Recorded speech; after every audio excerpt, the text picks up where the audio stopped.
Hi all, welcome back. അപ്പോൾ ഇന്നത്തെ നമ്മുടെ വീഡിയോ ഒരു വെറൈറ്റി ആയിട്ടുള്ള ഫിഷിൻ്റെ റെസിപ്പിയാണ് കേട്ടോ. അപ്പോൾ അതിന് വേണ്ടിയിട്ട് ഞാനിവിടെ ഇതുപോലുള്ള ചെറിയൊരു മീനാണ് എടുത്തിട്ടുള്ളത്. കോര എന്നുള്ള പറഞ്ഞിട്ടുള്ള മീനാണ് കേട്ടോ. അപ്പോൾ ഓരോ സ്ഥലത്തും മീനിന് ഓരോ പേരായിരിക്കും പറയുക. ഏത് മീനായാലും കുഴപ്പമില്ല. അപ്പോൾ നിങ്ങൾ എന്താണ് പറയുക എന്നുള്ളതൊന്ന് കമൻറ്റ് ചെയ്യണേ. ഇനി നമുക്കിതൊന്ന് മാരിനേറ്റ് ചെയ്യണം. അപ്പോൾ അതിന് വേണ്ടിയിട്ട് ഞാനിതാ മിക്സിയുടെ ചെറിയ ജാർ എടുത്തിട്ടുണ്ട്. അതിലേക്ക് നമുക്ക് ചെറിയ ഉള്ളി വെളുത്തുള്ളി ഒക്കെ ഇട്ട് കൊടുക്കാം. അപ്പോൾ മീൻ എടുക്കുന്നതിനനുസരിച്ചിട്ടുള്ള ചെറിയ ഉള്ളിയും വെളുത്തുള്ളിയൊക്കെ എടുത്താൽ മതി. ഞാനിപ്പോൾ ഇവിടെ ഇതുപോലെ ഒരു 6 ചെറിയ ഉള്ളിയും 7 വെളുത്തുള്ളിയുമാണ് എടുത്തിട്ടുള്ളത്. ഇത് നമുക്ക് മിക്സിയുടെ ജാറിലേക്ക് ഇട്ട് കൊടുക്കാം. ഇനി നമുക്ക് ഇതിലേക്ക് കാന്താരി മുളകാണ് വേണ്ടത്. അപ്പോൾ കാന്താരി മുളക് ഇല്ലാത്തവരാണെങ്കിൽ പച്ചമുളക് എടുത്താലും മതി. അപ്പോൾ കാന്താരി മുളകാണ് കേട്ടോ ഏറ്റവും നല്ലത്. അപ്പോൾ ഞാൻ ഒരു പിടിയോളം കാന്താരി മുളക് ഇവിടെ എടുത്തിട്ടുണ്ട്. അപ്പോൾ അതിൽ നിന്ന് നമുക്ക് ആവശ്യത്തിന് ഇടാം കേട്ടോ. അപ്പോൾ എത്രയാണോ മീൻ എടുക്കുന്നത് അതിനനുസരിച്ചിട്ടുള്ള എരിവിനനുസരിച്ചിട്ടുള്ള കാന്താരി മുളക് ഇട്ട് കൊടുക്കാം. പിന്നെ മീനൊക്കെ കുറച്ച് സ്പൈസി ആയിട്ട് ഉണ്ടാക്കുമ്പോഴല്ലേ കൂടുതൽ ടേസ്റ്റ് ഉണ്ടാവുള്ളൂ. അപ്പോൾ ഞാൻ കുറച്ചധികം തന്നെ കാന്താരി മുളക് ഇട്ട് കൊടുത്തിട്ടുണ്ട്. ഇനി ഇതിലേക്കൊരു 2 ഇല്ലി കറിവേപ്പിലയും കൂടി ഇട്ട് കൊടുത്തിട്ടുണ്ട്.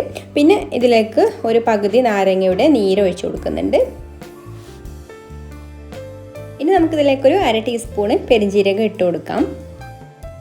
പിന്നെ പാകത്തിനുള്ള ഉപ്പും 1/4 ടീസ്പൂണ് മഞ്ഞൾപ്പൊടിയും കൂടെ ചേർത്ത് കൊടുത്തിട്ട് നന്നായിട്ടൊന്ന് അരച്ചെടുക്കാം. മഞ്ഞൾപ്പൊടി ഒരുപാട് വേണ്ട കേട്ടോ, 1/4 ടീസ്പൂണ് മാത്രം മതി. ഇതുപോലെ നല്ല ഫൈനായിട്ട് തന്നെ അരച്ചെടുക്കാം. അരഞ്ഞ് കിട്ടാനും ബുദ്ധിമുട്ടാണെങ്കിൽ കുറച്ച് വെള്ളം കൂടെ ചേർത്ത് കൊടുത്തിട്ട് അരച്ചെടുത്താൽ മതി.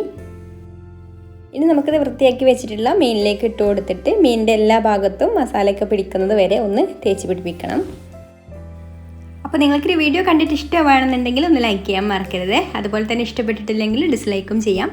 പിന്നെ ഈ ചാനൽ സബ്സ്ക്രൈബ് ചെയ്യാതെ കാണുന്നവർ ഒന്ന് സബ്സ്ക്രൈബും കൂടെ ചെയ്യണേ. ഇപ്പോൾ നമ്മൾ ഫിഷ് മാരിനേറ്റ് ചെയ്ത് വെച്ചിട്ട് 1/2 മണിക്കൂർ കഴിഞ്ഞിട്ടുണ്ട്. അപ്പോൾ ഞാനിത് ഷാലോ ഫ്രൈ ആണ് കേട്ടോ ചെയ്തെടുക്കുന്നത്.